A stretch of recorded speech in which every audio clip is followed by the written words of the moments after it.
local d'aquest 33è torneig BBVA de bàsquet Gran Premi Diputació de Barcelona. La idea és posar en context, encara que la majoria el coneixeu, aquest torneig BBVA. Aquest partit ha resultat ser després la semifinal oficial de la Lliga Catalana ACB. Resulta que havien de jugar Penya i Andorra al llarg del mes de setembre, no tenien dates perquè el Joventut està implicat en uns partits en la seva competició europea, el que guanyava després de jugar contra el Barça a la final, i la pròpia federació es va adreçar a nosaltres i escolteu, vosaltres que teniu aquest partit ja consolidat dins del torneig BBVA, que és el Joventut contra l'Andorra, podem fer que això sigui la semifinal de la Lliga Catalana ACB? Perfecte. Que el ponent serà el Pedro Martínez. Aquest senyor és l'actual campió de la Lliga ACB.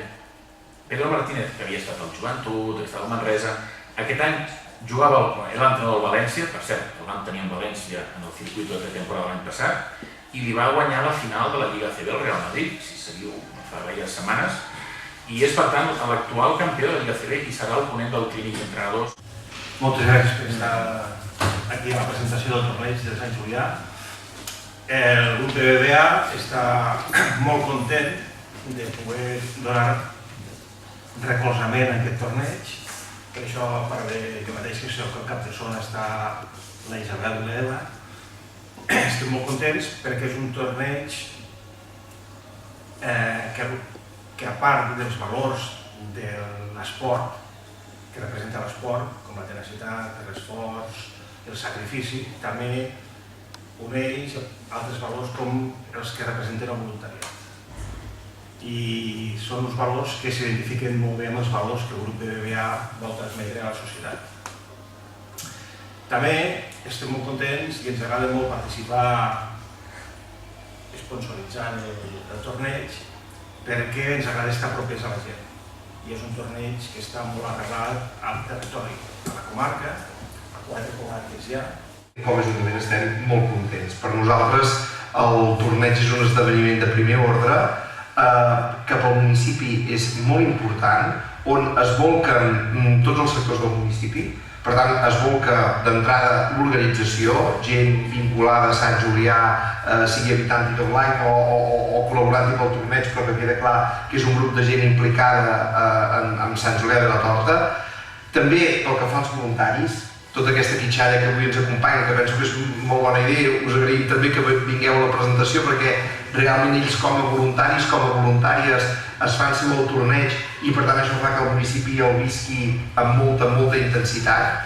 S'hi volquen també tota la gent que ens ve a visitar i és que estem molt contents del que significa per Sant Julià de la Torta perquè el torneig de bàsquet és conegut arreu de Catalunya i per tant, gràcies al torneig també Sant Julià és conegut arreu de Catalunya. És un torneig que està passant d'alguna manera les fronteres del nostre país fins i tot i la prova d'això és el programa que tenim, un programa de luxe on tenim universitats americanes que venen aquí a Sant Julià. Primer de tot voldria agrair a Miquel Sans i a tota l'organització d'aquest torneig de Sant Julià la generositat i sensibilitat social que demostren any rere any convidant-nos a Càritas i fer-nos beneficiaris del torneig en forma de recollida d'aliments. Voldria comentar-vos que en el torneig de l'any passat es van recollir 2.571 quilos. D'aquests quilos recaptats, els productes que van tenir més incidència van ser 600 quilos d'arròs, 500 de pasta i 474 litres de llet. Tots aquests aliments van al rebost solidari i són repartits 2 cops al mes entre unes 700 famílies. Deixeu-me ser una mica agosarat i permeteu que us demani que porteu, si és possible, llet, patates i oli, que són els productes que més necessitem i que sempre hem d'acabar comprant. Continuo sent agosarat. M'agradaria comparar el preu de l'entrada de 5 euros amb un pack de 6 litres de llet, que és exactament el mateix. Per últim diré que Càritas fins ara érem coneguts com a repartidors de menjar i roba. Actualment comptem amb 14 projectes que són coberts per 190 voluntaris. Sense ells, com dèiem abans, res seria possible.